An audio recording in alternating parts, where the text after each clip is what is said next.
అందరికీ నమస్కారం అండి. ఫ్రెండ్లీ తెలుగు వ్లాగర్కి స్వాగతం.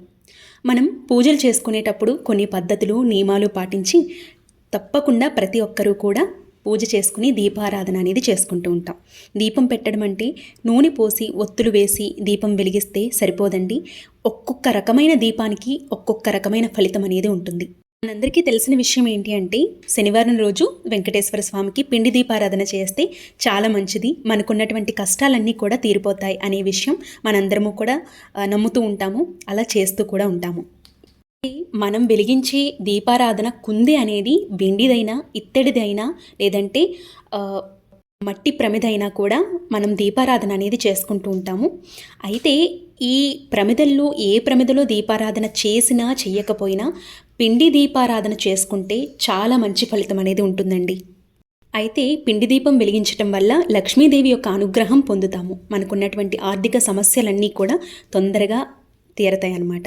మన మనసులో ఉన్నటువంటి కోరికలన్నీ కూడా త్వరలో నెరవేరుతాయని ఈ పిండి దీపారాధన అనేది వెలిగిస్తూ ఉంటాం. అయితే ఇప్పుడు ప్రజెంట్ మనకి తిరుమల శనివారాలు కూడా నడుస్తున్నాయండి. ఈ తిరుమల శనివారాల్లో 11 రోజుల పాటు ఎవరైతే ఈ పిండి దీపారాధన అనేది చేసుకుంటారో వాళ్ళ ఇంట్లో ఎలాంటి మానసిక ఇబ్బందులు కానీ ఆర్థికపరమైనటువంటి ఇబ్బందులు కానీ ఉండవు. ముక్కోటి దేవతల యొక్క ఆశీర్వాదం లభిస్తుంది.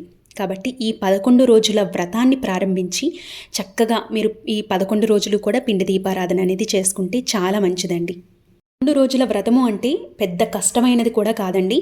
ఈ 11 రోజులు కూడా స్వామివారిని చక్కగా పూజించుకోవచ్చు. ఈ పూజ అనేది ప్రారంభించి ఈరోజు మనకి గురుపుష్య నక్షత్రం అన్నమాట. ఈ నెల 26వ తేదీన మనకి గురువారం నాడు గురుపుష్య నక్షత్రం అనేది ఉంది. ఈరోజు మొదలు పెట్టుకొని చక్కగా స్వామివారి యొక్క పూజ అనేది స్టార్ట్ చేసుకుని 11 రోజుల పాటు నిర్విరామంగా స్వామివారికి పూజలు చేసి చక్కగా పిండి దీపారాధన అనేది చేసుకుని స్వామివారి యొక్క అష్టోత్తరం చదువుకొని ఎవరైతే భక్తి శ్రద్ధలతో పూజ చేస్తారో వారికి చాలా చాలా మంచి జరుగుతుందని పెద్దల యొక్క విశ్వాసం అండి. కాబట్టి ఈ రోజు నుంచి ఎవరైతే స్టార్ట్ చేయాలనుకుంటున్నారో సాయంత్రం నుంచి స్టార్ట్ చేసుకోవచ్చు. ఒకవేళ మీకు వీలు పడలేదు అనుకుంటే శనివారం నుంచి కూడా మీరు మొదలు పెట్టుకోవచ్చు. అయితే ఈ నెల రోజుల్లో 11 రోజుల పాటు పూజ అనేది చేసుకోవాల్సి ఉంటుంది. అలాగే గురుపుష్య యోగం రోజున కొన్ని పనులు చేయటం వల్ల అద్భుతమైనటువంటి ప్రయోజనాలు ఉంటాయండి. ఇంతకుముందు కూడా నేను గురుపుష్య యోగం గురించి చెప్పాను. అయితే ఇప్పుడు కూడా నేను ఈరోజు వీడియోలో చెప్పబోతున్నాను అనమాట. ఈరోజు చేయవలసినటువంటి పనుల గురించి మీతో షేర్ చేస్తున్నాను. గురుపుష్యమి రోజున ఏ పని తలపెట్టినా కూడా అందులో విజయవంతం అవుతామన్నమాట.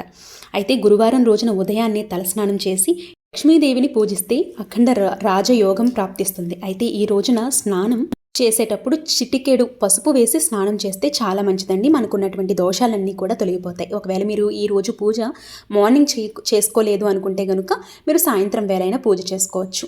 అలాగే ఈరోజు ప్రత్యేకంగా పిండి దీపారాధన అనేది వెలిగించుకుంటే చాలా మంచిది. ఎందుకంటే మనకి ప్రజెంట్ తిరుమల శనివారాలు కూడా రన్ అవుతున్నాయి. కాబట్టి తిరుమల శనివారంలో గురుపుష్య యోగమి రోజున చక్కగా పూజ అనేది నిర్వహించుకుంటే చాలా మంచిదండి. రోజు ప్రత్యేకించి స్వామివారు అలాగే లక్ష్మీదేవి అమ్మవారికి పూజ అనేది నిర్వహించుకోండి.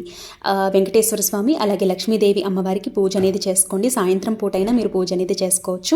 ఆవు నేతితో దీపారాధన చేయడానికి ప్రయత్నించండి. ఆవు నేతి దీపారాధన స్వామి అమ్మవారికి చాలా ప్రీతికరం. అలాగే ఈరోజు కనకధర స్తోత్రం ఎవరైతే చదువుతారో వారికి అష్టైశ్వర్యాలు సర్వ సౌఖ్యాలు లభిస్తాయి. అలాగే ఈరోజు గురుపుష్యమి రోజున స్వర్ణ గణపతి మంత్రాన్ని చదివితే అతి త్వరలోనే మీ ఇల్లంతా కూడా చక్కటి మానసిక ప్రశాంతత అనేది కలుగుతుంది. భవిష్యత్తులో మీరు అనుకున్నటువంటి కార్యక్రమాలన్నీ కూడా నెరవేరుతాయండి. అలాగే ఈరోజు సాయంత్రం వేళ కూడా మీరు ఉదయం పూజ చేసుకోవటం వీలు పడలేదు అనుకుంటే సాయంత్రం వేళ కూడా స్వామి అమ్మవార్లకి పిండి దీపారాధన చేసుకుని పూజ అనేది చేసుకోండి. అలాగే మీ ఇంటి గుమ్మం ముందు 2 వైపులా 2 దీపాలు వెలిగించి లక్ష్మీదేవిని మీ ఇంట్లోకి ఆహ్వానిస్తున్నట్లు భావించి గడపకి కూడా చక్కగా పూజ అనేది నిర్వహించుకోండి. తులసమ్మకి కూడా పూజ అనేది చేసుకోండి. పుష్యయోగం రోజున 5 శుభయోగాలు ఏర్పడనున్నాయి. కాబట్టి ఇంతటి శక్తివంతమైనటువంటి అమృత గడియల్లో ఇంట్లో ఖచ్చితంగా పూజ చేసుకుంటే చాలా పాజిటివ్ అనేది ఉంటుంది. ఈ పవిత్రమైనటువంటి రోజున చాలా చాలా మంచి పనులు అనేవి చేయడానికి ప్రయత్నించండి. ఏదైనా మీరు కొత్తగా పనులు స్టార్ట్ చేయాలనుకుంటే అది కూడా స్టార్ట్ చేసుకోవచ్చు. చాలా మంచిదన్నమాట. అలాగే ఈ రోజున చక్కగా గోమాతకి కూడా ఆహారం తినిపిస్తే చాలా మంచిదండి. అలాగే తులసి మొక్క చుట్టూ ప్రదక్షిణలు చేసినా కూడా చాలా మంచిది. ముక్కోటి దేవతల యొక్క అనుగ్రహం మనకి లభిస్తుంది. అలాగే ముక్కోటి దేవతలకు పూజ చేసినటువంటి పుణ్య ఫలితం అనేది మనకు లభిస్తుంది. అలాగే ఈరోజు దగ్గరలో ఉన్నటువంటి ఆలయానికి వెళ్ళి దేవాలయాన్ని సందర్శించుకుంటే ఇంకా మంచిది. తిరుమల శనివారాలు అనగానే మనకి ఆ స్వామివారు సాక్షాత్తు ఆ వెంకటేశ్వర స్వామి భూమిపైన తిరుగుతారు అని మనకి పెద్దలు చెప్తారండి. అలాగే లక్ష్మీదేవి కూడా మనకి భూమి మీదకి తిరుగుతారు అని పెద్దలు చెప్తారు. కాబట్టి ఈ తిరుమల శనివారం అలాగే గురుపుష్య నక్షత్రం రోజున ఈరోజు గురువారం నాడు సాయంత్రం వేళల్లో పూజ అనేది చేసుకోండి. మీ మెయిన్ డోర్కి చక్కగా ఓం అని రాసి లక్ష్మీదేవిని ఆహ్వానిస్తూ గడప పూజ చేసుకోండి. అలాగే ఈ రోజున శుభకార్యాలను చేసుకోవచ్చు, అలాగే వివాహాలను నిశ్చయించుకోవచ్చు. ఏ మంచి పనినైనా కూడా ఈరోజు తలపెట్టవచ్చు అన్నమాట. ఇంతటి పవిత్రమైనటువంటి రోజు ఈ గురుపుష్య యోగం అనమాట. అయితే ఈ మార్నింగ్ చేసుకోలేదు బాధపడేవారు సాయంత్రం కూడా మీరు పూజ అనేది చేసుకోవచ్చండి, ఇబ్బంది ఏం లేదు. ఎంత తొందరగా వీలైతే అంత తొందరగా ఈ వీడియోని మీ ఫ్రెండ్స్ అండ్ ఫ్యామిలీ మెంబర్స్కి తప్పకుండా షేర్ చేయండి. మీరు షేర్ చేయటం వల్ల మన ఛానల్ ఇంకొంత ముందుకు వెళ్తుంది, మరికొంత ఇన్ఫర్మేటివ్ అనేది ముందుగానే అందివ్వడం జరుగుతుందన్నమాట. అలాగే మన ఛానల్ని సబ్స్క్రైబ్ చేసుకోండి, పక్కనే ఉన్న బెల్ బటన్ని యాక్టివేట్ చేసుకోండి. మీకు ఏమైనా డౌట్స్ ఉన్నాయనుకుంటే కమెంట్ సెక్షన్లో అడగండి, తప్పకుండా నేను మీతో షేర్ చేస్తాను. అలాగే నేను ఈ 11 రోజుల వ్రతం కూడా చెప్పాను కదండి, తిరుమల శనివారాలు ఈ రోజు నుంచి స్టార్ట్ చేసుకోండి. ఒకవేళ ఈరోజు కుదరలేదు అనుకుంటే మీరు శనివారం నుంచనే స్టార్ట్ చేసుకోవచ్చు. అయితే 11 రోజులు చేయాలా అక్క అంటే అది మీ ఇష్టం అనమాట. 11 రోజులు అనుకుంటే ఓకే, లేదు అనుకుంటే 1 రోజు 3 రోజులు 5 రోజులు ఇలా అనుకొని పూజ అనేది చేసుకోవాల్సి ఉంటుంది. అయితే ఈ 11 రోజులు కూడా పిండి దీపారాధన అనేది చేసుకోవాల్సి ఉంటుందండి. 11 పిండి దీపాలు చేయాలా అనే డౌట్ కూడా ఉంటుంది. 11 దీపాలు అవసరం లేదండి, రోజుకి ఒక్కొక్క పిండి దీపం వెలిగించుకోవచ్చు, లేదంటే 3, 5, 7 ఇలా బేసి సంఖ్యలో పిండి దీపాలు అనేది మీ శక్తి కొలది వెలిగించుకోవచ్చు అన్నమాట. చాలా మంచి వ్రతం అండి.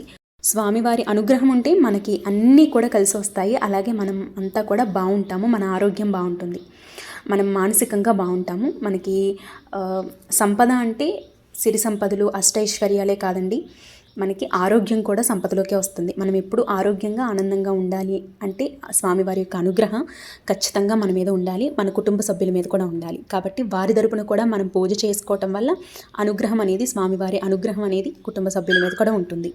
కాబట్టి మానసిక ప్రశాంతత, ఆరోగ్యం కోసం ఈ పూజలు తప్పకుండా చేయండి, మంచి ఫలితం అనేది చూస్తారు. ఐ హోప్ ఈ వీడియో మీకు నచ్చిందని అనుకుంటున్నాను. నచ్చినట్లయితే లైక్ చేయండి, మీ ఫ్రెండ్స్ అండ్ ఫ్యామిలీ మెంబర్స్కి తప్పకుండా షేర్ చేయండి. చాలామంది లైక్ అయితే చేయట్లేదండి, ప్లీజ్ లైక్ చేయండి, మన ఛానల్ ఇంకొంత ముందుకు వెళ్తుంది. అలాగే సబ్స్క్రైబ్ చేసుకోండి, పక్కనే ఉన్న బెల్ బటన్ని యాక్టివేట్ చేసుకోండి. రేపటి ఒక మంచి వీడియోతో మళ్ళీ మీ ముందుకు వస్తానండి. అప్పటి వరకు నమస్తే, థ్యాంక్ యూ ఫర్ వాచింగ్.